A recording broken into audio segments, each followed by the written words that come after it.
За шинэ дугаар өнөөдөр бол ярилцлагын дугаар авах болно. Өнөөдрийн дугаарт ACS Med-ийн сэлэнгийн эмчтэй ярилцсан. Сэдв нь болохоор олон нийтийн дунд тархсан эрүүл мэндийн асуудлаар ойлгогдоод тийм төөрөгдсөн хэвшмэл бүр ингээд болцсон тийм төөрөгдсөн ойлголтууд талаар. Тэгээ манай сонсогчид болохоор юм байгаа байхгүй. Даалт ертөнцтэй холбоотой. Тийм бэлэг талын сэдвүүд ярьдаг. Тэгээ одоос эхлээд илүү арга тал руу балансын хадгалаад ярих гэж байгаа. Тэгээд сонирн болгоод танд бэлэг талын тийм янз бүрийн тохиолдож өгдөг хүмүүстэй сүнс хүмүүс харах ч юм уу илдэг юм нэг сонирн мэдрэмж үү? Та юу хэр итгэдэг вэ? Одоо сүнс байдаг. Эмчнэр ч юм уу шинжлэх ухааны талын хүмүүс жоохон итгэх нь бага. Өвдөж зовсон үедээ бүр аргаан барсан үедээ бас яг нэг ямар нэг газараас аврал ирдэг юм байна л да. Тэгээд би өөрөө бол тийм шүтгүү. Юу гэвэл энэ 6 гаруй энэ хүний сар жил хүртэл зөрүүтэй харш махбат иймтэй гэдгийг хүртэл итгэдэг ойлгодог байлаа ш. Тэгэхэд би залуу байсан юм уу? Тэгэд манай их нас барсан одоо 33 наснда олгоогоор нас барсан. Тэгээд тэр ихчигээ би 3 сар сагсан. 3 сар хажуунаас нэг алхамч холдоогүй тэр хүнийг сагсий. Тэгэл ерөөсө мууцар агаал 3 сарын дараа нас барсан. Нас барахаас нь 2-3 хоногийн өмнө одоо ингээд бүр муудчлаа гэд. Тэгээд ах эгчнэр гүгээд тэр нэг үзэж хардаг хүн гэдэг дээр очсон байгаа. Тэгээд тэр их алдартай хүн байсан тэр үед. Баасан ч үгээд гоолтай аймгийн хүн байсан. Хүмүүс айгүйх юм очиж асуудаг гэд. Тэгсэн чинь та нар ерөөсөө их оройтжээ. Анх өвдгөөс нь ахуулаад харш жилтэй, харш махбаттай тийм хүнтэй хажууд нь байгаа тэр хүнийг холдохгүй яасан юм бэ? Тэгээд тэр хүн тэр хоёр ерөөсөө бүх хийсэн юм ингээ бурууддаг учраас тэр хүн хүндрээдсэн мэнэ гэж хэлсэн. Тэгэхэд би өөрөө ямар жилдээ ихчийнхээ жилигч мэддгүйсэн. Нөгөө манай их зөвхөр жилдээ болж таахгүй. Тэгээд хон жил би байлж таарад сөрөг жилдээ тэгээд бас нөгөө нэг насны зураг махбат нь хүртэл сүргэл гэсэн тийм хүн ярьсан байсан. Тэгсэн чи яг л би л байж таарсан. Тэгээд тухайн үед би өөрөө зүй төнөрөөр сурах гэсэн үе. Дөнгөж оюутны ширээнээс гарчсан үе. Эмч дөнгөж болж исэн үе болохоор тэр энэ минь юм мэддгүй байжээ. Ихчийг нас барсны дараа энэ ямар сони юм бэ гэдэг юм уу гэдэг анх удаа ойлголтыг тэгж авчлаа. Тэгээд дараа нь яг нөгөө нэг одоо энэ уламжлалт анх ухааны бас тодорхой хэмжээний арга онол юу байгаа дэрэнгүүд энэ зурхаан шинжлэх ухаантай бас холбоотой юм байна. Тэр мэрэнд ч одоо ингэж итгэж ирэх юм чинь тэр сургалтаас олж байгаа юм. Тэрнээс өмнө чи бид нар чи Европын анх сурчсан тийм үгүйсгч дээр чи. Тэгэхээр одоо тэгтээ тэргүй дэлхийд даяараа одоо энэ зүй төөнүүрийн буюу уламжлалт анх ухааныг одоо ингэж зөвшөөрөгдсөн тийм эмчилгээ болчлаа шүү дээ. Урд нь зөвшөөрдгөөсөн шүү дээ. Одоо бол бүр дэлхийд даяараа хэрэгжилж байна. Тэр чинь төлхөө хэрэгжилж байна. Уг өвчнөө эдгээгээд байгаа учраас тэд нар чинь хэрэгжилж эхэлж байна. Хятад хүртэл социализм гэдэг тэр зүй төөнөр чинь нэг хэсгээр нь хөгжих болсон байсан. Тэр зүй төөнөр хөгжил чинь Францад явж ирсэн шүү дээ. Тэгээ сүүлдээ тэр ерөнхий юу ч одоо энэ хятад руу явж суурьшсан шүү дээ. Өвчнөө 5-6 мянган жилийн түүхтэй тийм мундаг анх ухаан байгаа хгүй. Од, гариг, сар, нар, газрын хөвлий, агаар одоо энэ байгаль дэлхий энэ бүх юмд одоо нэгдмэл болгож хүний биеийг авч үзэж байгаа шинжлэх ухаан чинь тэр ихгүй. Би бол одоо 20 жилийн өмнө 15-6 жилийн өмнө Канадын нэг айгүй мундаг профессорын зүй төөнүүрийн мос одоо ингээд уншиж тэрнээс үлгэр авч айгүй хэм ойлгож авсан. Тэгэхэд тэр боловсон газар чи яаж юм гэхээр бид нар нэх мундаг энд л Монголд л хөгжиж байгаа юм шиг нэ тэн чин зөндөө ингээ хөгжүүлсэн. Тэр ном дээр ингэж зөөнч за яалч аппендицит боллоо. Олгоо өрөвслөө гэхэд энэ бол нэгдүгээр сонголт Европын анх ухаан. Нүүрний энэ дээр одоо неврит үүслээ. Нүүр одоо морила. Энэ бол нэгдүгээр сонголт уламжлалт анх ухаан буюу зүй төөнөр. Гэт ингээд өвчнүүдээ ангилавчсан юм чи бүр. Тэгэхээр чин тэр чин тэд нар хүлэн зөвшөөрч байгаа зү. Хүлэн зөвшөөрсөн. Ер нь бол тэр яг энэ өвчнөө ингэж сонгохна гэж болохгүй. Одоо жишээл гэхэд нурууны өвдөлтүүд яваад ирлээ гэдэг чинь нурууны өвдөлтүүд дээр зүй тавьж одоо тий уламжлалын юм нь нэгдүгээр сонголт байхгүй. Хоёрдугаар сонголт мэслийн арга. Хоёрдугаар сонголт авах нь шүү дээ. Тэгэхээр эмчлүүлээд болж төсөө явж хамгийн сүүл мэслэл сонгорой гэж байгаа гэх шиг ингээд ер нь өвчин болгонд бас нэг ямар аргаар уу гэдэг нь байна шүү дээ. Тэгэхээр чи энэ чи ялчгүй тэгээд юмны арга хоёр болж байгаа байхгүй бас. За энэ бол зүгээр би яг нэг өнөөдөр арга бэлэг гэдэг тэр юугаараа биш. Ерөнхийдөө энэ подкастаар дамжуулаад бишмэл юм буруу ойлголт, эрүүл мэндийн талаар айгу буруу ойлголт яваад зарим нэг юмнууд ингээд хүмүүс өөрөө төөрөгдөлд ороод өөрийгөө айгу олон газараар үзүүлээд айгу цаг зав, мөнгө, төгрөг ингээд зараад амд амдсан амаар ингээд оншилж явдаг нэг тиймэрхүү өвчний хэлбэрүүд байна. Багаас нь эхлэе. Одоо хөлийн доороос эхлэе явъя, тийм ээ. Нэгдүгürt бол бунион гэж өвчин байна. Бунион гэдэг нь эмэгтэй хүмүүст голцоо тохиолддог. Хөлийн эрхээ уруу ингээд муурайгаад ийшээ ингээд хавдаг гарчдаг. Гутал өмсгөөр холгоно, тэгээ улаан, хавдна. Тэгээд ирэхээр тэрийг тулаа гээл эмнэлгүүдээр үзүүлэл ингээд явцдаг. Эсвэл өөрөө тэрийг яс сургацсан гэж хэлээд хошин уцалгаалуугаал явждаг нэг иймэрхүү байна. Гэтэл бунион гэдэг энэ өвчин нь болохоор яг зөвхөн хоёр хөлийн эрхийн уран дээр болдог. Ер нь бол гэр бүлийн хамааралтай ээж, эгч, дүүнэр ер нь бас ингэж дараалан бүгдээ өвдөх хандлагатай тийм нэг эрхийн уран дотох шиг мөрийж байгаа. Байрлалаа өөрчлөө ийшээ хазаагаад байгаа. Нэг ийм өвчин байдаг. Энэ нэгдүгürt залуу наснда их бариу гутал өмсөх, их урдуураа нарийнхан онширдог гутал өмсөх, эсвэл одоо нумгүй гутал, автгай гутал их өмсөх. Тулаа гэдэг чинь шал ондоо. Тулаа бол гар хүрхий аргагүй өвчтэй. Гიშгэж чадахгүй өвчтэй. Ихэнхдээ эрэгтэй хүмүүсүүд өвддөг өвчин байхгүй юу? Тулаа гэдэг өвдөлт бол эмэгтэй хүн өвдөх нь тун хувь. Тэгэхээр тэрийг эмийн аргаар эмчлэхэд нэг хэцүү. Явж тэгэл мэслийн арга байдаг. Мэслийн аргаар очихороо тэрийг тэгшилж байрлуулж өгдөг. Гэхдээ дахих хандлагатай байдаг. Тэгэхгүй их мөрөйгээд байвал нөгөө хөл гаруудаа бүр дээш нь ингээ хумаад гаргаад ирдэг байхгүй. Тэгэхээр энэ бунион гэдэг өвчнийг тэр тулаатай андуурч ингэж удаа явдаг. За тэгээд энэ дээр бол эрентэй зураг хулаал боломжтой байдаг. Тэ ерөөсө хазаацсан байгаа. Сургалт яс сургалт байдаг тэр өсгийнд. Энэний гол шинж тэмдэг нь юу гэхээр өглөө босохоор л гიშгэ явах өвдөн. Эсвэл машин барьж удаан цагаар сууж байгаа л босоо гიშгэхээр өвдөн. Өсгийн дор яс сургалт гэсэн хүмүүс ерөөсө эмчилгээний хялбархан зарим дасгалаар зүгэлчдэг. Ахилийн шүрмс буюу тэргээ сунгаад ингээд дасгал масгалыг идэрхээр тухнаа зүгэлчдэг. Тэгээ гутлаа эвтэйхэн өчнөлөө өмсч юугаагүй л байх юм. Тэгэл их зовдгийм байх. Тийм учраас энийг бүр хэлж өгөөж байгаа. Тэр өсхийн дор яс ургасан гэж байгаа бол заавал эрентгийн зураг авах тэгээд маш сайн тайлбарлуулаад тэр шүрмсний өрсөл болж байгаа. Хэрвээ их удаан тэгж өвдөө яваад байвал бүр тасрахтаач тулна шүү дээ. За нэг ийм өвчин байна. Бас нэг юм хөлн дээр ярихад ингээд хүмүүс ингээд нэг сакс мал тоглож байгаа, эсвэл юмнаас яаж байгаа, өндөр сэт дуудлын өмсч явж байгаа ч юм. Хөлөө нэг хажууд тийш нэг хазгай гიშгчдэг. Тэр маань ерөнхийдөө хазгай гიშглээгээд нэг эсвэл нэг жижигхэн юм хавчуулагдах ч юм уу, эсвэл одоо нэг яс жахан түлхүү цаашаа түлхэгдчихдэг ч юм уу. Одоо энэ хөлний шагаан дээр аюу болон шивнүүрээс гээд нэг жижиг яснууд гэхгүй. Тэр нь нааш цаашаа болсон тохиолдолд гიშгэж чадахгүй, хавдчихад.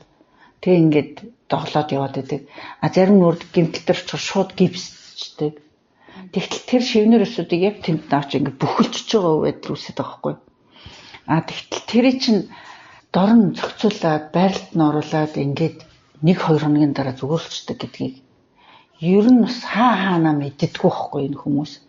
Тэгээд нөгөөх нь гипсчдэг, гипсээ талдаг ирэхэд зөөртэй яваад байдаг. Нэг юм байдаг. Тэгээ энийгээ зөөлөн эдийн гэмтлийн нийлэлцдэг байхгүй юу? Энэ шагаан дээр явчих. Үгүй энэ бол хаанч хийж болно. Тэр савхан яснууд хөлийн дотор хаанч хийж болдог юм. Дислокейшн уу нэг яс жаахан байрлалаа гажчихад байгаа юм л да. Тэгээ тэр нь эрентхэн нэрнийх ажиглагддаггүй, харагддаггүй, танигддаггүй. Тэгээ явдаг юм байна. Ер нь манайхан тэрийг бол олж харах гэж суудагчгүй. Улсын эмнэлгийн эрентхэн эмчнэр яг гэвэл аягүй хүн ихтэй байдаг учраас тэгэл шагаага эвгүй гэрчсэн тохиолдолд бас энийг бас үзүүлж харуулах хэрэгтэй. Заавал гипс тавих гэсэн бас хүмүүс мэддэггүй. Зарим тохиолдолд гипс тавина. Ямар тохиолдлох вэ гэдэг чинь ондоо ч өөр асуудлууд байгаа шүү дээ. Шүрмс тасарсан, шүрмс сунсан энэ төр юмнууд байгаа шүү дээ. Тийм үед тавилгүй явах уу? Тавина шүү дээ.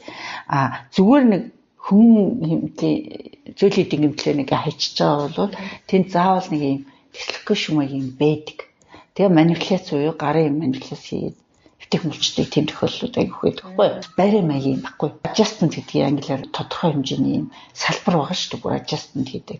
Одоо жишээлгээд блок гаргах гэж ярьдаг юм одоо манайхан монголоор тиймэрхүү adjustment хийдэг гэж болох хэрэгтэй. Мэд үү?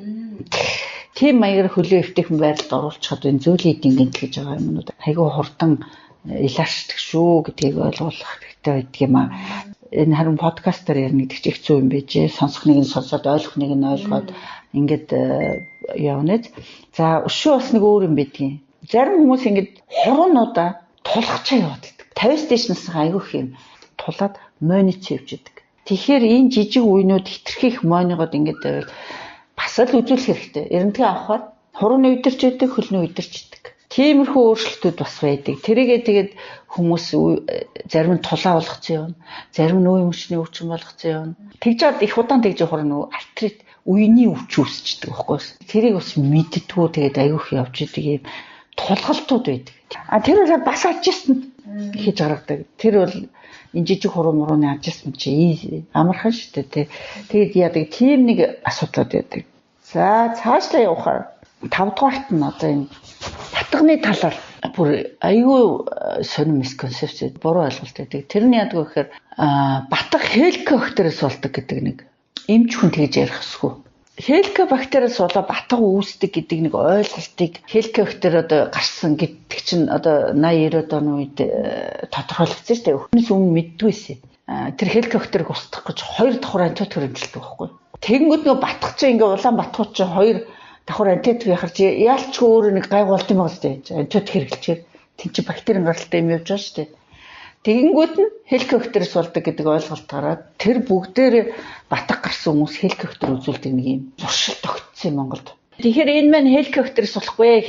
Харин хеликобактер юм уухаар батга маань жоохон багасдаг байна шүү дээ. Яг тэгвэл батга өөрөө бактерийн гаралтай өрөвсөж улааж явдаг. Эхээс авсан, ааваас авсан арсны онцлог, аав нэм андроген гормонд илүү их мэдрэг хүмүүс болвол угаасаа хүүхд тэрийг холборлоо төрнө штэ. Бар цалдуу их нөхчөд байна гэдэг чинь андроген гормонд төлхөө мэдрэг хүмүүс тийм байна. Тэрнээсээ болоод батгашилт хүнд янз янз явагддаг. Тэр нь хэзээ гэхээр яг нөгөө хүмүүс чинь эрэгтэй эмэгтэйгээс салж хөгжиж байгаа тэр өсөлтийн насанд яг гормоны ялгарлага гарч ирсэнтэй холбоотой одоо нүүрний арьсан дээр тослогдох энэ төр үүсээд тэр тослог орчин чинь өөрөө бактери үржүүлэх тэжилт орчин болж өснө үдэн дээр энэ дээр бактери үржиж тэгээд улаагаад ингэ явж байгаа өрөвсөд цааш явж байгаа юм асуудал байхгүй юу? Ер нь батхыг бол ерөөсөө хүний гэдэг өөрийнхөө л гарт байдаг. Яг тэгэхээр тэр чинь нэгдүгürt нойр. Тэгэхээр нойр гэдэг чинь ерөөсөө дархлааг дэмждэг гол юм байдгийг. Манайхаа ингээд дархлаа дэмжих гэсэн тусал хэлэх гэсэн юм чи гэж орж ирэхээр би хэлэх үг болддоггүй. Ерөөсөө дархлаа дэмждэг гол юм чинь нойр хоолой. Нойр ягаад ийм чухал гэдэг юм гэхээр парасимпатик, симпатик гэдэг хоёр мэдрэл бас л арга байлиг шүү дээ. Нэг нь шүн ажилдаг, нэг нь өглөө ажилдаг. Тэр нь яг энэ нарны гэрэлтэй холбоотой. Хүн нүдэн нээлээ гэрэл авсны үндсэн дээр бүх юм ялгарч ингэж итгэвчдэг мэдрэлийн систем байдаг. Нөөх нь парасимпатик гэдэг шүн харанхуй нойронд сар гарсан үед байгалийн амтчтай бид нар ч тэгж л унтдаг гэсэн юм л дээ тэр үед. Нар гарахаар нь босчгол сар гарахаар нь унтчихдаг. Яагаад гэвэл харахгүй болсон юм чи хийх юм байхгүй. Тэ? Тэгэл унтчихдаг. Тэгээд тэр яг дуг нойронд ингээд аягүй сайхан дугжраад ингээд гүн унтсан тохиолдолд хүний бие чинь хүнийг маргааш нь илааршуулах нөгөө өрөвслийн эсрэг медиаторууд тэгэл хавдрын эсрэг медиатор шүү юу гэдэг хүнд хэрэгтэй бүх одоо тийм биологид оролцох хэрэгтэй юмнуудыг ингээд өгчээдэг. Тийм учраас хүн аягүй сайн унтах хэрэгтэй байхгүй. Тэгээс дархлаа дэмжигдэж идэг байхгүй. Тэгэхгүй одоо энэ нэг цэнхэр гэрэл гарснаас болоод хүмүүс шөнийн 3 муруу 2 1 12 гэ унтдагаас болоод одоо ер нь дархлаа систем чи бас гажигдчиход байгаа. Тэгээд чинь бас энэ дархлаа өөрчлөгдөд хавдраар их өвдөж чинь вирусээр их өвдөж чинь ханиад өвдөж чинь 9 цагт хүүхдэд дараа дутуулцдаг айлуудыг хүүхдний ханиад төрөхгүй нэвтэх явааддаг. Шөнө 12-1 хүртэл ингээ өөрсдөө адилхан байлгаж байгаа дарж удаа өглөөр тусгай болждаг хүүхдүүд бол нойрон дутуу бактери орж ирэхэд өөрөө тэмцдэг шүү дээ. Хүний оргинизм чинь. Хүний оргинизм амар мундаг том эмнэлгийн систем байхгүй. Тэр эмнэлгийн системийг өөрөөрөө нь л ажилуулах хэрэгтэй байхгүй. Уг нь бол дээр үед бол тэр эмнэлэг домлог байхгүй тэгэл хүмүүс чинь зүгээр нэг шахандаа нэг навч дүрхэл явж исэн бид нар кинонд хүртэл хардаг. Ер нь бол тэгэл ер нь бидний юу чинь тэгэл шүн сайн унтаж зүв хоолоо идэл тэгэл сайн хөдөлгөөнтэй хоолоо зүв идвэл одоо ч тэгээд яг дэлхийн хүн ам олшихын хэрээр тийч хоолж унтлах улмаас одоо ингээд 1 центнерээс хүртэл үр тариа хүртэл их авах гээд тэр чи их болох байгаа жигтуулаад тэгээ мутацид оруулаад ингээд бид нар чинь бүх юм л мутацид ороод байгаа шүү дээ. Ер нь бид нэр юмны хажуугаар одоо яг бүр халуураа авчлаа. Зөвөр ер нь бол тэр батг гэдэг чинь тийм л ерөнхийдөө олон шалтгаан. Тэр чинь зөвхөн нойр дархлаа. Тэгээд дээр нь цэвэрлэгээ нүрээ сайн цэвэрлж угаах. Хоёрдугаар тэр чихэр хийж байгаа. Одоо өнөөдөр бас хоолны судлахгүй. Чихэрлэг юм их түлхүү хийж байгаа байхгүй юу? Сүүлийн үед аюух батг хэлж байгаа. Энэ чинь тэр байхгүй. Гуравдугаарт энэ олон их суурьснаас, олон хүмүүс суурьснаас болоод хөрсний бохирдлын, агаарын бохирдлын ихтэй холбоотой. Одоо ингээд тослогдсон нүр чинь ингээд тижээлт орчин болчих явж шүү дээ бактерийг ингээд ургуулад үржүүлчих. Энэ замар дүүрэн хөрсний бохирдол Мадайлангу манай Улаанбаатарын хөрс сул тэртээ дөрвөж орлон морлонтойгоо хөвцөл явж байгаа шүү дээ. Тэгээд тэр мэнэс чинь зөндөө янз янзын бактери юу юм гарч ирнэ шүү дээ. Тэгээд тэр халдварлагдаа сайн угааж чадахгүй явж байгаа л тэгэл батх нэгсэж байгаа. Тэгээд дээр нь ингэ шахдаг. Тэр чинь хумсныхаа бактерийг энэ л уламж хийж өгдөг. Энэ тэргээд айгүй олон юмнаас болдог хгүй батх чаа. Тэгэхээр энэ батхыг өөрснийхөө энэ одоо амьдралын хэв маяг хэрглэж байгаа хоолж байгаа өөрт нь гартна гэдэг байхгүй. Тэр юмгаа ойлгохгүйгээс зөвхөн имээр идэх асуудал яриад байдаг. Чинь бас нэг тийм өрөөсгөл байхгүй. Ус уугаад явдаг шүү дээ. Ус ундаа уудаг шүү дээ. Бид нар нэг юм цөлөөд юм хийцэн нэг. Тэр чинь нэл эстроген. Тэгээд тэрнээсээ болоод энэ хүмүүс ч айгүй эмхтэл болж байгаа ч гэж үзэж байгаа. Манайх чи хизээ дахин нэмэхэд тэл гахаа нэмэхэд сүүлийн үед аюу хийдэг болсон. Тэр чинь бас нэг ийм сонин гормон шууд замаар аваад байгаа. За тэгэхээр энэ миний гормоны тэнцвэргүй байдал амар нөлөөлдөг. Хизээ энэ батгах зүгээр болох уу гэхээр хүүхд төхөлс үед зүгээр л эмэгтэйчүүдэд. Ирчүүдэд яг бэлгээрт одоо тогтмолжоод одоо гормон ингээд тогтворчсон үед 30 наснаас эхлэх хүмүүсийн нүрээр нэмэх болоо тогтворчод ирдэг чинь ерөөсөө тэр үед гормон тэнцвэрч эхэлж байгаа. За бас нэг хатиг гэж нэг асуудал байна. Хатиг гэдэг маань яадгүй гэхээр арсны эдээ төрөслөхгүй. Монголд бол төлхөө тохиолж байгаа нь бол Staphylococcus aureus инфекц байна. Эсвэл Марсагийн инфекц их байна. Марса aureus хоёр бол Монголыг бол бүрхсэн байна. Тэгэхээр одоо яах вэ гэхээр 1 см хэрэг дуулан юм гараад тэгээд дээрээ нэг шар удаа шиг юм толгой. Тэр үед л тэрийг яаж арчилснаас болоод бүр гүнзгий амар том эдээ төрслүүлж хөгжих үү, энээсээ зүгээр идэгч үү гэдэг асуудал байдаг. Гарсан болгонд антибиотик болгоод одоо энэ газрууд тэр хүн антибиотикийн төсвөртэй байдал үүсэд баларлаа. Ер нь нэг юм тооцоол байдаг шүү дээ 2050 он гэхэд ер нь л хүмүүс энгийн нэг итгэж хэмжилж чадахгүй болох гэж байна шүү дээ. Яг тэгвэл нөгөө антибиотикийн төсвөртэй байдал ерөөс дэлхийд дээр тийм болно гэж ярьдаг байхгүй. Тэгвэл айгүй аюултай байхгүй. Тэгэхээр энийг жижигхэн юм байгаа дэр нь яг зохиомжтой эмийн түрхээд тэгээд эмчидүүдээ гялс шадлага хийгээд оновчтой шадлага нийлээд тэгээд нэг өөчөөр шараад байна. Өөчийн шадлага ер нь манай Монгол Орос хоёрт байгаа шүү. Одоо чинь шал ондоо юмнууд хөгжсөн биш үү? Өөчид дээр л болохгүй л авахгүй. Тэр чинь лазер шарлагууд бол дорн зүгээр болгоно шүү дээ. Тэгэхээр лазер шарлага тэр нь болж өгвөл high level laser therapy бол бүр сайхан хурдан болгоно. Тэгээд хурдан ойр орох эмээ түрх нь дайлангуй энэс болж хүүхдүүд амар зовж байна. Урдчилан сэргийлэх юм гэж байх юм. Сэргийлэх юм гэж юу байх юм? Бид нар тэр бактериас бид нар өөрийгөө хамгаалах үндсэндээ арга байхгүй дархлаа сайн байх хэрэгтэй. Яг зэрэг үнд байхгүй юм. Дархлаа сайн байхгүй. Бас яг гэр бүлийн контактны халдвар байдаг тэр миний туршлаган дээр нэг жоох хүүхд эмнэлгээс марсаа авчихсан. Тэгээд марсаатай толгой дээр нь гардаг. Тэгээд аав нь ингэж тэрвэрч хүүгээ уйлж ийн гэж ингэсээр байгаад аавх нь нэг дөрөв марсаа авчихсан гэсэн. Контакт замаар халдварлах магадaltaй байгаа зүйл ч угаасаа л бактери инфекц юм чи. Тэр дөнгөж гарсан тохиолдолд толгойг нь авч болохгүй, шахаж болохгүй, хурдан шаруулна, антибиотиктэй тос, антибиотиктэй ус мөл энэ төр түрхэл тэр чинь бас тэгж жаад яг цаг хугацааны асуудал үүдэг. Эсвэл шууд шаруулаад гэлсэн янзлчихгүй тэгэл хатгуулаа хөгжчихдөг байхгүй. Тэгэхээр яг энэ ихний хэмжээнд ийм арга хэмжээ авах хэрэгтэй гэдэг ерөөсө хүмүүс ойлгохгүй хүлээсээр нь бага том болчихдог. Хүүхдүүд дайлангууд төр нялх хүүхдүүдийг хараад сэтгэл эмтэлдэж штэ би өөрөө хүүхдээ өөлөх дурггүй. Тэгээ манай одоо энэ эцэгчүүд хөрхи мэддэг болсон нэгүүд нь ерөөсө хүүхдээ ингээл шалгаж идэг болсон. Тэгэд аюух гарна штэ олоод гарна. Тэгэл дөнгөж улахт нь барил хүртэр. Тэгээ бүр тэд нар ч яадаг хэрнөө их хаглуулад хаширч сонсдог байхгүй. Тэгэхээр тэрийг ойлгох хэрэгтэй. Тэр бол хүүхдүүдийг аюух зоодог. За дараа нь хөхний тухай ярья. За хөх болохоор манайх гордлоо гэж яриад байдаг. 50-50-тай зарим мэдрэлийн одоо тэр сэтгэл зүйн холбоотой тэгж хавдаг тохиолдол бас байдаг. Тэр байдлаар бүр домын аргаар идгээ зүгээр болчлоо ч гэсэн асуудал байдаг. Тэгж байгаа хүмүүсийг буруутгах юм байхгүй. Яагаад гэвэл одоо жишээлхэд манай аав ихэр байсан. Манай аавын аимс үргэлж алга болдог. Тэгээд тэр нь 50-50 л байх гэж боддیں۔ Тэгээд зүгээр болчихдаг л гэдэг юм. Би бол манай ихч бол зүгээр тэр аавынхаа аимсыг одоо хүртэл хатгалж байдаг. Тэр аюу хүрд үдсэн бол тэгж байгаа болов гэж би боддیں۔ Надад бол тийм тохиолдол гарч байгаагүй. Зүгээр тэгтээ аюу сонин дээр үед нэг хүн одоо ингэдэг нэг бөө хүнийг илэршүүлэх гэдэг ингэдэг байж л тээ. Тэгээд толгон дээр сэлмээ ингээл халаагаал улаалгаал. Тэгээд ээж жагаад нөгөө хүнээ цаашаа суучвал улаалгадаг нөгөө ч энэгээр л намайг хайрах юм байна гэж боддог таахгүй юу. Тэгэж байж жагаад яг за одоо бэлэн ингээд хүүтэн сэлэм хүргэж байгаа байхгүй юу. Хүүтэн сэлэм хүргэхгүй. Тэгээд цэвэртэй төлөвлөж байгаа байхгүй. Хүүтийн яваар ийм туршилт байдаг штэ. Тэр үед бодтой болж исэн туршилт гэж байгаа юм. Тэгэхээр мэдээлэл сэтгэхийн гаралтай хүмүүс аяг өвддөг байна.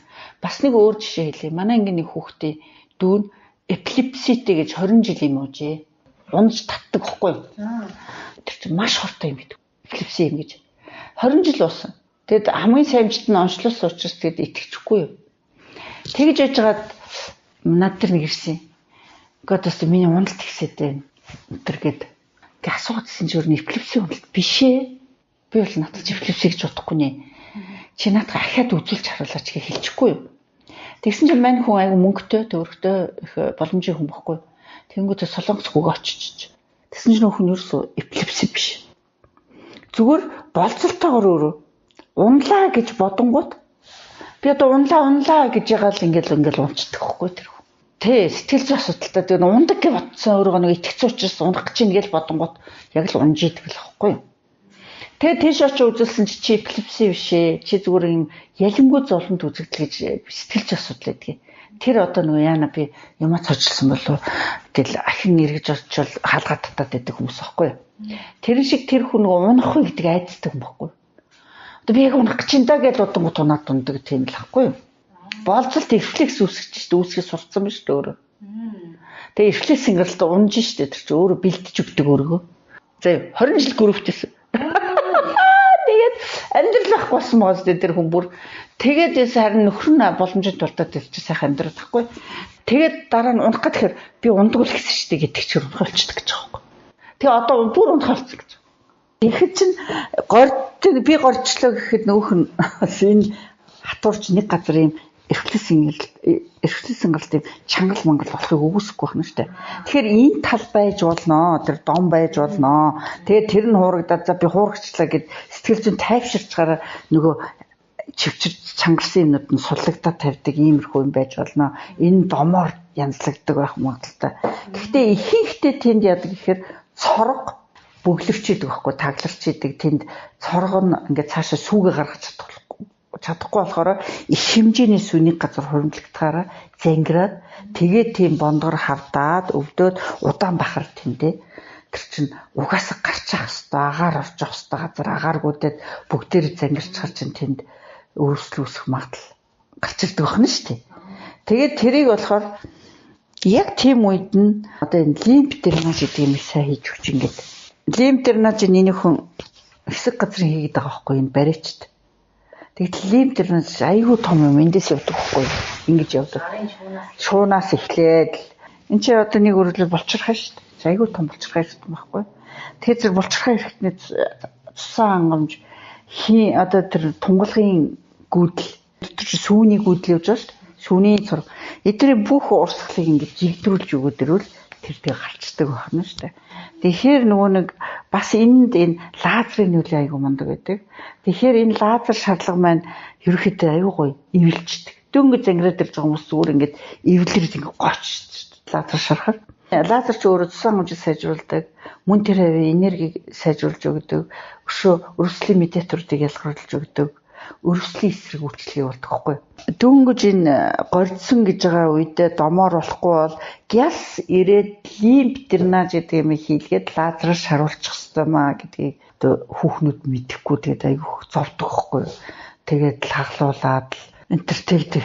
Манай эмнэлэгтэр бол шууд яг харна. Ямар нэг нэвчт сүсэг бол шууд лимф дренажийн лазер шарна. Тэгээд эрт үедээ тэр зүгээр болох ёстой юм аа. Тэрийг одоо мэдтгүйгээсээ болоод тэрийг өрсүүл яваад байдаг хүрхий. Мөн дээр нь энэ төрсөгчүүд нэг хамгийн зовиртой юм нь юу гэдэг? Хөхний толгой хагарна гэж. За тэр шиг айгүй зовир байдаггүй. Хагархал юм бол шууд ирээд энэ лазер шалгах шиг мундаг байдаг. 1-2 шараал зүрхэлждэг. Дээр үед монголчууд яаж идэгэд байсан гэж тэрийг галд зүү болоотгож байгаа хатгачдаг гэсэн байхгүй тийм дээр. Тэр чинь лазертай адилхан юм байхгүй. Яг тэгвэл халуунаар одоо нөгөө тэнд бактери бөглөрсөн юм ингээд төлчдөг байна шүү дээ. Үзүүлээд яаж дараа нь хаглуулах хэвээр хаглаад байгаа хөх бол тэгэл тэрүүгээр наалд зүүсэн тэндээ бүтцэн өөрчлөгдөн ахиж нөгөө мастит буюу тэр болох магадлал нь ихсчдэг байхгүй. Тэр домын арга хэрэглээ болохгүй бол лимф дренаж тиймийг сайн хийлгэж байгаа хэвээр. Тэгэд лимф дренаж хийж хүүхэд лимф дренаж хийх хүн айгүй ховор байна. Яагаад гэвэл манай Монголын дунд мэргэжилтнүүд дотор яг энэ бариа цэцлийн чиглэлээр бэлтгэдэг гарч байгаа нь ховорхон шүү дээ. Дагны мэргэжлийн бус хүмүүс бариа хийн, ганц 2 сарын массажны курс гэж сурсан хүмүүс бариа хийн. Гэтэл энэ массаж гэдгийг монголчууд хийх тун сонирхолтой. Тэгээд нөгөө нэг юу яадаг ихэнх хүмүүс мэргэжлийн бус бариачд байдаг гэдэг ингээд айгүйх асуудлууд байна л да. Тэгэд лимф дренаж яаж хийхээ уламжлалын эмчнэр ядаж мэддэг байлгүй гэж бодож байна. Тэгээд тиймэрхүү хүмүүст орч хэлэх юм уу? Ер нь тиймэрхүү арга хэмжээг авч сураач гэж хэлмээр байна. Зя өшөө. За толгой өвдөлтийг бас айгүйх ингээ хүмүүс мигрентэй гэж яриад явдаг. Ер нь Европын анханд бол мигрен гэж онцолдог. Биед бас мигренүүд байдаг. Ихэнх нь болохоор толгой хүзүү хоёрын буруу суултаас болдог. Тэнд мэдрэл авчуулагдсан, тэнд судас авчуулагдсан. Тэгээд бид нар тархиндаа ингээд тархины цусан хангамжийн бичлэг хийлгэхээр энтэй талын чинь нүдний цусан хангамж тэдэн хувьтай, энэ талын чихний цусан хангамж тэдэн хувьтай гэдэг ингээ өөр гараад байдаг. Нэг нь гайгүй, нэг нь гараад байдаг. Энэ мэн яагаад тэр цусан хангамжууд буруу мэдрэлийн юмнууд буруулаад тэгэхээр ихэнхдээ толгой өвдөлт нэг тал нь хэсэгчлээ өвдөн. Өвдөхдөө ихэнхдээ хүзүүнээс дээш өвдөж байгаа бол энэ бол хүзүүтэй холбоотой. Хүзүүний өөрийнх нь морилт, хүзүүний өөрийнх нь толгой хоёрыг нийлж байгаа газар суултаас болоод тэгээ доошо нуруу морицсан, доороо бүр бүслийн нуруу морицсан ийм хүмүүс ихэнхдээ нэг талын дагсан толгой өвдөлттэй байдаг. Тийм хүмүүс тэнцвэрийн асуудал гардаг. Зарим хүмүүс шүдээ ингэж ажиллахаар чилээд жажилж чаддгүй. Зарим нь так орж гараад байдаг. Зарим нь молторчдаг. Чихэн шуугаад байдаг. Тэгээд ингээ харахаар хоёр нүүрнийх нь нэг нь жижиг, нэг нь том харагдаад байдаг. Эсвэл нэг чихэн нэг дор, нэг чихэн нэг дээр, нэг чихэн харагдаад нэг чихэн тө хонойж идэг. Тэгээ нэг харахаар нэг мөрөн доороо, нэг мөрөн дээр яаж байгаа. Энэ бол ерөөсөө цэвэр толгой хүзүү хоёрын хоорондын суултын буруугаас гажигаас болж байгаа асуудлаа. Тэгэд энэс болж ингэж толгой өвддөг бахнэ. Тэгээ ингээд толгой өвдөж байгаа хүмүүс яадаг вэ гэхээр хуйн гэж яриад байдаг. Гэтэл моринос болоод байгаа. Морин гэж бид нар тэгшлэхэд айгүй хэцүү. Тэгэхээр тэр булчингийн сулж өгөх айгүй чухал байдаг гэд. Тэгэхээр л энэ дэр ч уламжлалын ангаах хүний нэгдүгээр сонголтын өвчин байхгүй юм чи. Уламжлалтын. За энэ бол хоёр шалтгаанаас болдог. Хоёулаа энийг дараа нь толгуурхны өвчлөл гэдэг. Дэлгэрэнгүй ярьж өгсөн дээр хаа энэ айгүй удаа яриа болчихдээ. Өшөө хөл хавгнаад нь гээл яваад байна хүмүүс. Дайлангой хүүхнүүд айгүй хөл нь хавна. Тэгэл хөл нь чинэрсэн чивчиц яваад байдаг. Тэгтлэнийга тэгэл зүрхээ үзүүлэл бөөрөө үзүүлэл тавьчих. Тэгээд зүрхэн зүгээрээ бөөрн зүгээрээ гэхэд тэгэл нөгөө ахаал өөр юмч төрчих шүү дээ. Өөр яхан хөл нь хавнаад байгаа юм чи. Сууга их сууж байгаа хүмүүс тохиолдог. Хоёрдугаарт бас энэ нөгөө нэг айгүй бариу эрдэнэтэй оймс өмснөөс бас тэгж яадаг. 4-дүгээрт энэ ингээд байгаа шалтгаан нь юу вэ гэхээр эрдэсийн асуудал гэдэг. Бас тунгалгын зөвсөнгөчлөөс болдог. Ямар нэгэн эргэтэн систем нь өвдөг хүчсэн эрдэсээс болж хавгнадаг гэдгийг л ойлгох хэрэгтэй. Эсийн гаднах ус эсрэг орч чадахгүй гэсэн үг. Эс усаар дутаад байна гэсэн үг. Тэрэн дээр эрдэсийг зохицуулж өгч тэр хаван гарилгадаг. Тэхгүй аваачаад зүрхний юм уугаад, шээс хөөх юм уугаад улам гүнзгийрүүлчихдэг. Тэгэхээр эрдэсийн асуудал тэн дээр үргэлж яригддаг гэдгийг ойлгох хэрэгтэй. Зарим нь хитрхийг суугаад байна гэдгийг ойлгох хэрэгтэй. Тэгэхээр энэ усыг эсрүү зөөвөрлөдөг гол эрдэсүү дутагтаад байна гэсэн үг. Хавангийн имийг хэн уух ёстой вэ гэхээр бөөрийн дутагдлалд орсон хүмүүс, зүрхний дутагдлалд орсон хүмүүс, даралт нь 250 хүрээд байдаг хүмүүс уух ёстой. Тийм хүнд өвчтэй хүмүүс уунаа гэхээс хүн болгон хавангийн им уудаггүй. Уучлаарай. Энийг бас ойлгох хэрэгтэй байна. Хаван гэдгээ эмгэг хаван байна уу? Энгийн ерөнхий бие мэдлэлт байна уу гэдгийг ялахгүй тэгээд биенээсээ энэгээр хавдвал зүрх гэсэн зүрхэт үзүүл. Энэ тавд чи бүрний эмчд үзүүл гэдэг ингээ биенийхээ хэлснээр ингээд эмчд тахад ингээ хайгаа явчихдаг нэг ийм асуудал байдаг байхгүй юу? Тийм. Тэгэхээр энэ хавангийн асуудлыг өөрөөсөө хүмүүст хэлээ ойлгохгүй хавангийн имийг өөрөөсөө 7 хоног дараалал ууцсан хүмүүс явж шít. Тэгээд одоо яалтаач вэ? Тэгээд бас энэ дээр нэг юм ярих. Цусан дах эрдэс гэдэг чинь шаардлагыг хангахгүй. Цусан дах эрдэс угаасаа нормал байхын тулд организм ажиллаж байдаг. Тэр чинь нөөц босод элементүүдийн талаар ярина шít. Түүнээс ч цусанд байгаа биш.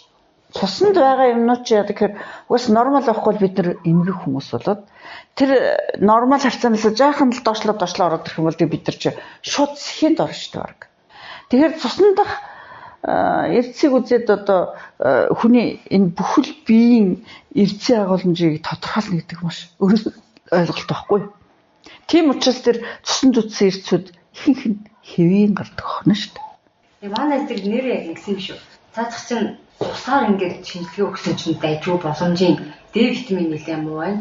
Тэнгүүд нь би нөгөө гадуур байдаг ингээд бариад ч юм уу гадаа тавиад ч юм уу нэг бүгднийг гаргадаг гэдэг дээ. Тэрэнд чи өгөөд үзээ. Минийх нэлээд тэр шинжилгээнд ойролцоо гарсан. Хямдхан юм чаа 15-20 мянга гэдэг хэрэг. Тийм үзчих гээ. Тэгээд тэрэнд үзүүлсэн чинь надад баг байгаа юм байхгүй лээ. Бүх эрдэс нь надад бэдгүн байна гэж хэлсэн юм. Амар юм хавтаа явдаг. Тэгээ хавангийн учраас ингээ олохгүй яваад байгаа. Тийм байхгүй юу. Тэр цусан дахь тэр элементүүдийг үзээд нэмэрхүү. Би үзүүлдэггүй.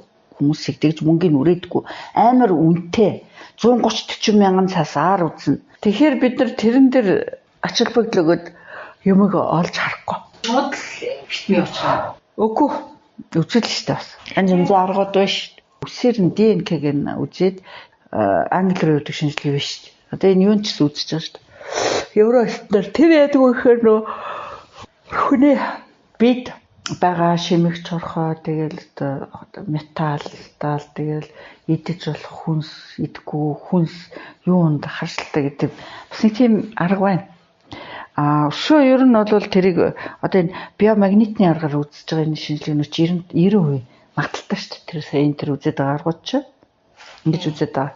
Алгаад тавиад нэг юм бариад. Би моност байхын ясахгүй орж би чамааг үзээ үстэй. Тэр үздэг байх шүү дээ. Үзэг юм уу? Би тэр монс эмийн санд үздэг тийм юм биш ахгүй. Тэгээ үзүүлээд гисэн чинь төмөр ингээд жоохон дутагдaltaй. Гараад байсан ахгүй.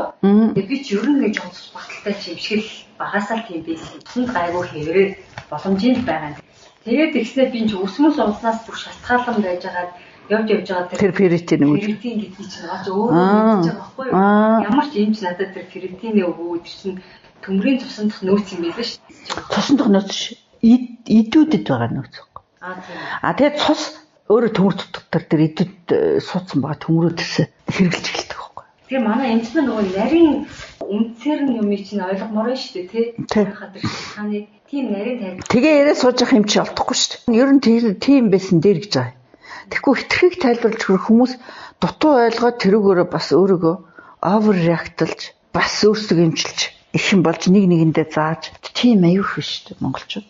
Нэг хүний ханиадыг энэгээр эмчилчихээр нөөдөртөө би ихтэй хандсан чи тэрийг уучах гэж явчихж шүү дээ. Одоо Монгол домчийн судар гэдэг онгодуудын дээр үедээ одоо домч байсан хүмүүс хүний сүнс ирээд ингээд яатсан гэх юм уу одоо нэг тийм ном байна яг хуу.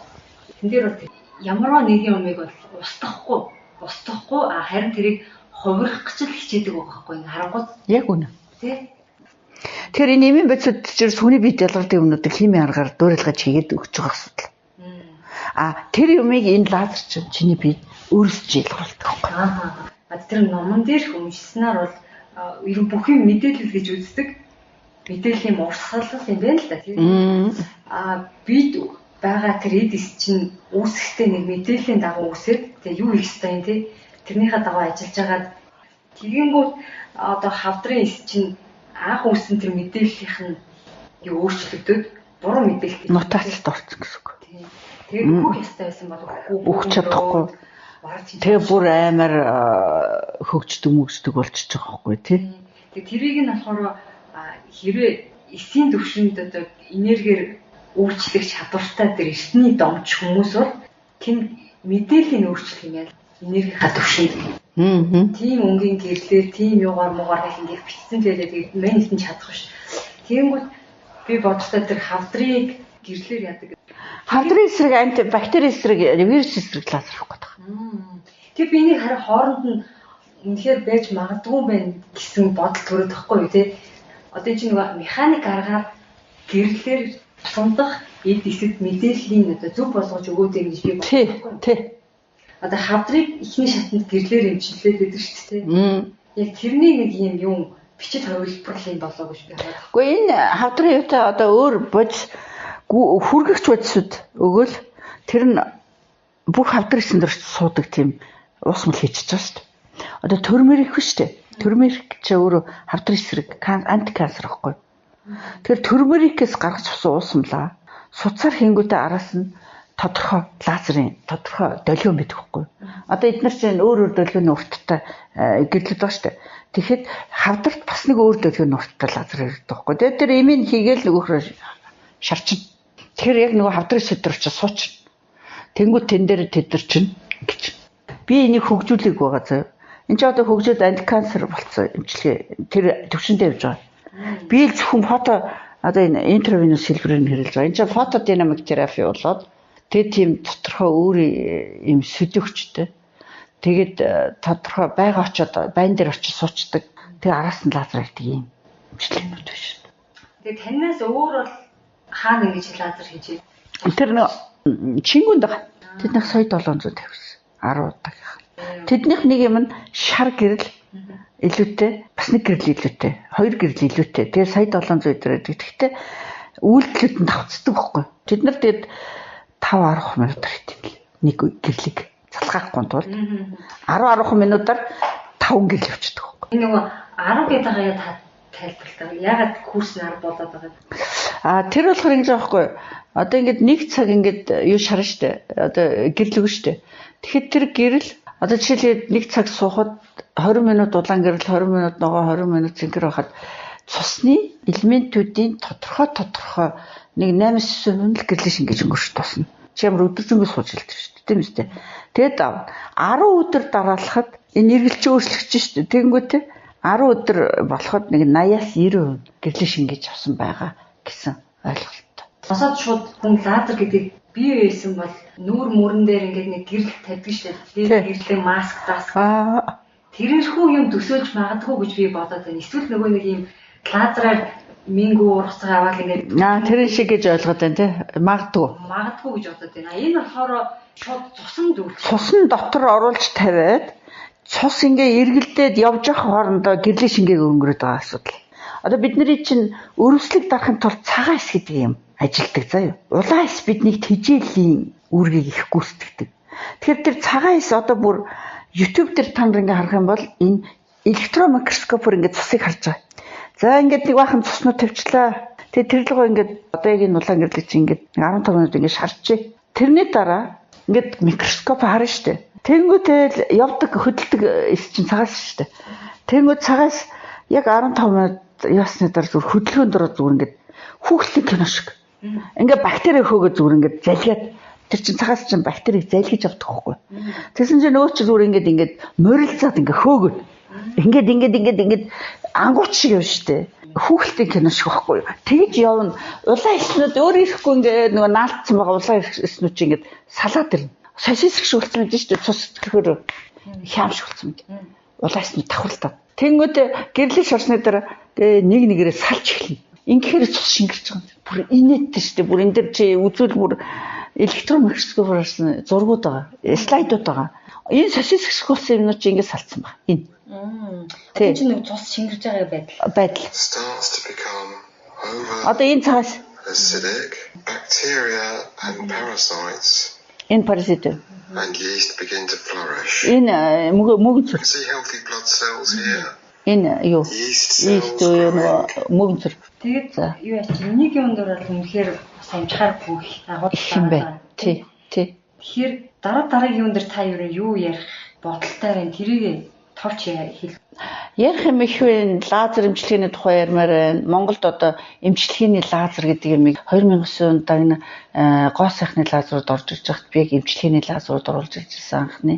Тэгээ тэрнээс хойш одоо нэг өөрөлдөл эмчилгээний лазер гэдэгтээ болвол ойролцоогоор 15-6 жил ажилласан байна. Тэгэхээр лазер хүний биед эмчилгээний тал дээр ямар их үүрэг өрөлт болохыг ингээд одоо дотрын болон мэслийн өвчнүүдэд гээд ингээд өөрөө мэдрээ явж байгаа хүн. Тэгэхээр лазер эмчилгээний тухай надад аюух хүмүүсийг мэдээсэй гэж аюух боддог юм тэр байна. Мөн толгор өрхтний өвчлөлийн талаар хүмүүс анхны мэдлэгтэй болох нь аюух чухал гэдэг. Монголын ирээдүйн болсон хүүхдүүд одоо бүгдээрээ нэгдүгээр туцс үзэж гин, тонгоож гин, хоёрдугаарт буруу суулт ихтэй байна. Яаж л хүүхдүүдэд яаж суулгах ёстой, гэртээ ямар диван авч тавих ёстой, хүүхдүүдэд одоо толгор өрхтний хөгжилд нь яаж нөлөөлөх юм гэдгийг хүртэл хүмүүс мэдэх хэрэгтэй байна. Хүүхдүүдийг 18 нас хүртэл эрдэсжүүлэх эрдэсийн тэрнийхээ нөөцөөр хөгшөрдөг гэж байна шүү дээ. Тэгэхээр яг энэ өсөлтөөс 25 наснд нь хүүхдүүдийг эрдэс, витаминжуулах, тэжээлэг байлгах гэдэг чинь нас бэлтгэл нөхгүй. Тийм учраас энэ толгор өрхтний асуудлыг эртнээс анхаарах, хүүхдүүдийг багт нь анхаарах. Орчин үед манай монголчууд аюух адууны махаа зун нийтж байх шиг, өвлжингөө цагаан будаа идчих байх шиг. Тэгээд аюух энэ нуруу нугасаа охтууд нь энэ хаврын хавсарганд нуруу нугасаа гаргаагүйгээд ахт шиг. Тэгэл ингээл одоо амьдралын хэв юуны аюух өөрчлөлтүүдэд тэр чинь бас энэ яг бас энэ өөрчлөлт бас аюу нөлөөлнө шүү дээ. Тий одоо бид нар чинь эрсдэс суурамсгалтай, дөрвөн улиралтай, дөрвөн улирал нь хооронд асар их ялгаатай, дөрвөн улирлын хувцс өмсдөг болсон шүү дээ. Өдөр шөнө ялгаатай ийм улсад бид нар бие арилж арчилж явах хэрэгтэй гэдгийг ерөөсөй ойлгохгүй байхгүй.